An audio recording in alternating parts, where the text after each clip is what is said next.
Alors, définition un peu désagréable, mais ça va s'arranger.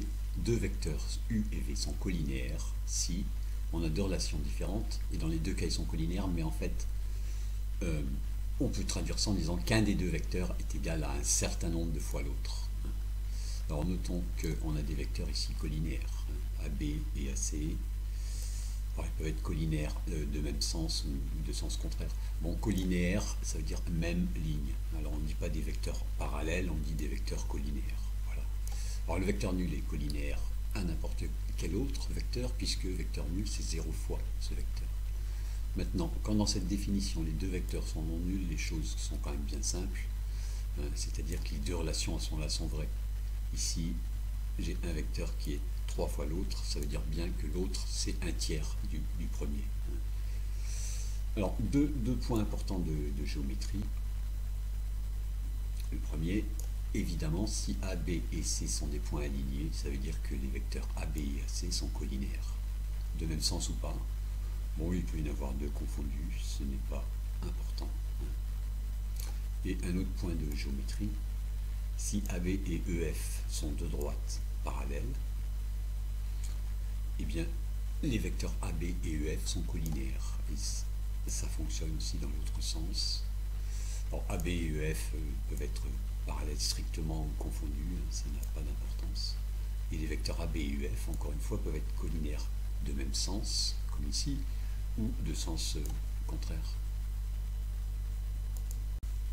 Alors on a ici trois vecteurs, chacun est collinaire aux deux autres. Bon, celui-là je ne vais plus en avoir besoin. Alors on va voir que la collinéarité s'exprime de façon simple dès qu'on a un repère. Alors ici, j'affiche la grille. On a deux vecteurs, 2, 6 et moins 1, moins 3. Alors ils sont collinaires.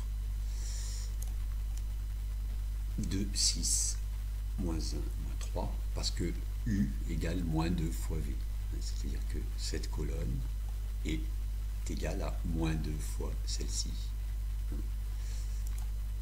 Donc je voudrais enlever cette grille.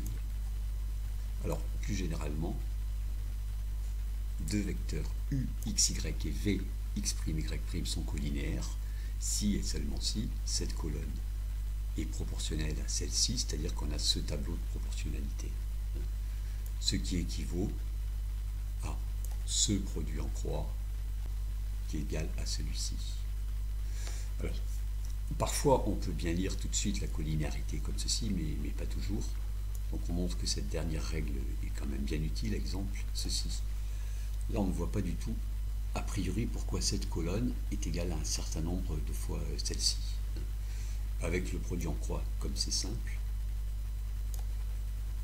en effet, 1 tiers fois 6, c'est bien 3 plus racine de 7, fois 3 moins racine de 7.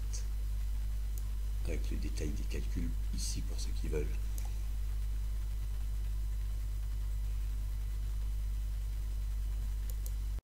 Une dernière notion simple et parfois pratique. Alors j'ai ici la droite AB en rouge pointillé. Dès que je prends deux points A et B sur cette droite, j'obtiens ce que j'appelle un vecteur directeur de cette droite. Alors, on dit parfois que ce vecteur dirige la droite en question. Bon, bien entendu, AC aussi dirige la droite AB. Et puis aussi EF qui est ici. Bon. Chacun des trois vecteurs qui est ici dirige la droite rouge et aussi la droite bleue. Alors avec la petite règle qu'on avait vue tout à l'heure, on peut avoir sa traduction maintenant. Deux vecteurs collinéaires dirigent des droites parallèles